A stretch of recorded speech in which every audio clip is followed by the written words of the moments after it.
فَمَن يَكْفُرْ بِالطَّاغُوتِ وَيُؤْمِن بِاللَّهِ فَقَدِ اسْتَمْسَكَ بِالْعُرْوَةِ الْوُثْقَىٰ لَا انفصام لَهَا وَاللَّهُ سَمِيعٌ عَلِيمٌ۔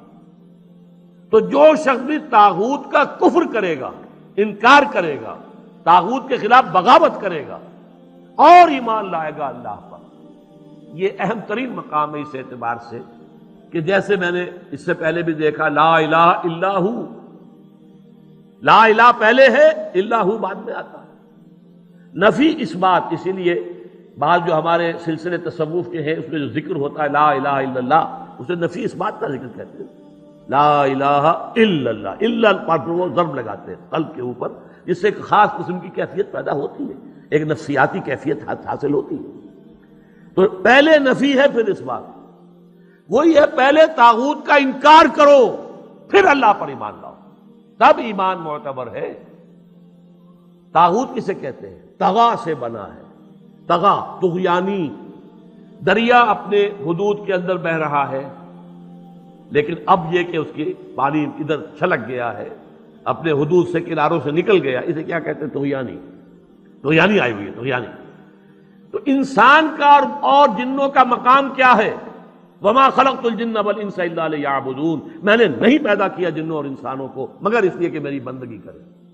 جو حد بندگی سے تجاوز کرے گا وہ طاغوت ہے، چاہے وہ ایک فرد ہو، کوئی ادارہ ہو، کوئی ریاست ہو۔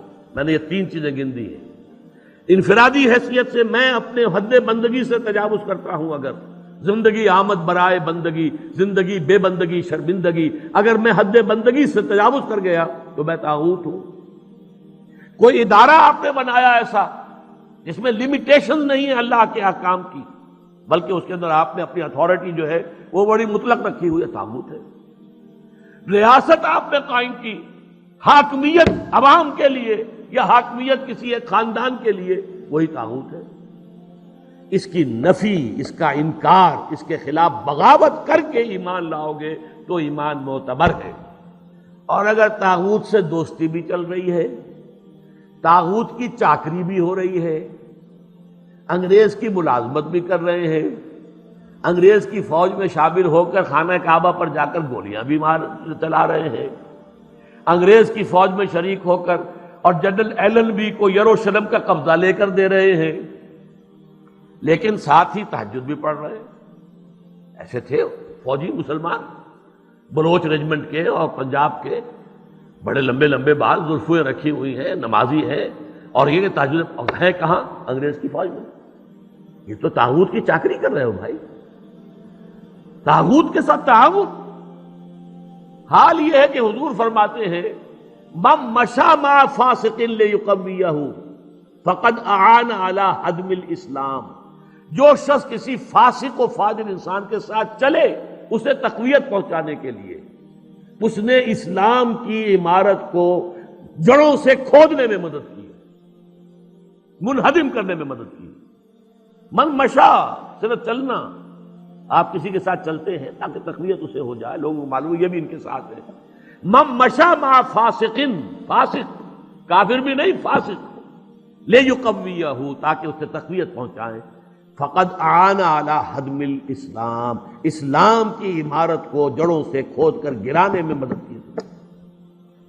ایک اور حدیث میں آیا اذا مدح الفاسق، جب کسی فاسق کی مدح کی جاتی ہے، غضب اللہ تعالی واہتز لہ العرش، اللہ تعالیٰ انتہائی غضبناک ہوتے ہیں اس درجے کہ عرش کانپنے لگتا ہے، تھرا اٹھتا ہے عرش، اتنا غضب آتا ہے اللہ تعالیٰ کہ ایک شخص میرا باغی ہے، میرا فاسق ہے، فاجر ہے، اور اس کی مدح کی جا رہی ہے۔ اب اس کی روشنی میں آپ اپنے طرز عمل کا جائزہ لیجیے۔ لگے ہوئے ہم اسی نظام کی چاکری میں، اسی نظام کو تقویت پہنچانے میں۔ کہاں ہے اللہ کے ساتھ؟ ان سے ہم نے کہاں بغاوت کی؟ بغاوت کے کم سے کم یہ سمجھیے 3 درجے ہیں۔ سب سے کم کیا ہے؟ نظام سے شدید نفرت ہو، ترک تعاون ہو، ترک موالات ہو، یہ نیگیٹو حصہ ہے صرف۔ جیسے گاندھی نے کبھی کہا تھا ترک موالات، نہ انگریزی کپڑا پہنیں گے اور بلکہ ہم تو نہ کوئی اور امپورٹڈ شے استعمال کریں گے، اور بلکہ ہم تو جو ہے اپنی کھدر خود بنیں گے اور پہنیں گے۔ ترک موالات، ترک تعاون، عدم تعاون، یہ پہلا درجہ ہے۔ طاغوت کے ساتھ موالات نہ ہو، دوستی نہ ہو، چاکری نہ ہو، محبت نہ ہو، بلکہ ترک تعاون، ترک موالات اور دل میں شدید نفرت۔ اگلا مرحلہ کیا ہے؟ طاغوت کے خلاف زبان سے جہاد کرنا۔ یہ کام غلط ہے، ہم اسے پسند نہیں کرتے، ہم اس میں تعاون نہیں کریں گے، زبان سے بھی ایک اعلان کرنا۔ اور آخری مرحلہ ہے سب سے اونچا، طاقت کے ساتھ اس طاغوت کو ملیا میٹ کر کے حق کا نظام قائم کرنے کی جدوجہد کرنا۔ یہ ہے اصل مطلوب۔ الآن جیسے کہ مجھے واقعہ یاد آ گیا حضور کا، کہ حضور اور حضرت عمر ساتھ ساتھ چل رہے ہیں، کوئی چہل قدمی ہے یا کچھ اور معاملہ ہے۔ حضور پوچھتے ہیں عمر تمہیں مجھ سے کتنی محبت ہے؟ عرض کیا کہ حضور آپ مجھے دنیا کے ہر انسان سے زیادہ محبوب ہیں۔ اب آپ آنکھوں میں آنکھیں ڈال کر پوچھتے ہیں اور اپنی جان سے؟ اب ایک تو اندازہ کیجئے کہ یہ سوال کسی ایسے شخص سے نہیں کیا جا سکتا جس سے ذرا بھی بال برابر بھی بودھ ہو دل میں، تو خالص وہ بہت ہی مقرب ہوگا، اسی سے یہ بات کہی جائے گی۔ اپنی جان سے؟ تو حضرت عمر نے تھوڑا سا توقف کیا، پھر عرض کیا ہاں اب میں کہتا ہوں کہ آپ مجھے میری جان سے بھی زیادہ عزیز ہیں۔ فرمایا الآن، اب پہنچے ہو تم اس مقام پر کہ جہاں ہونا چاہیے۔ تو الآن والا معاملہ یہ ہے کہ انسان تن من دھن اپنی زندگی ہر شے لگا دے طاغوت کے خاتمے اور حق کے غلبے کے لیے۔ وہ ہے جہاں سے بات شروع ہوئی تھی، لگا دو، کھپا دو، صرف کر دو۔ یا ایھا الذین آمنوا انفقوا مما رزقناکم من قبل ان یاتی یوم لا بیع فیہ ولا خلۃ ولا شفاعۃ والکافرون هم الظالمون۔ اس روش کو اختیار کرنے سے انکار کرنے والے ہی تو کافر اور ظالم اور مشرک ہیں۔ وَمَن یکفر، اب میں دیکھیے دو حدیثیں بھی آپ کو سنا دیتا ہوں، میں نے تو ترتیب الٹی بتائی تھی، ہم کمزور لوگ ہیں تو کمزور ترین درجہ پہلے بیان کر دیا کہ طاغوت سے دلی نفرت ہو، تعاون نہ ہو۔ اس سے اوپر یہ کہ زبان سے جہاد اس کے خلاف کیا جائے، اس سے اوپر ہے طاقت کے ساتھ جہاد کیا جائے۔ لیکن حدیث میں آتا ہے اوپر سے نیچے کی طرف، من رأى منکم منکرا فلیغیرہ بیدہ، تم میں سے جو شخص بھی کسی منکر کو دیکھے، بدی کو دیکھے، اس کا فرض ہے کہ اسے اپنے قوت سے، طاقت سے، ہاتھ سے بدلے۔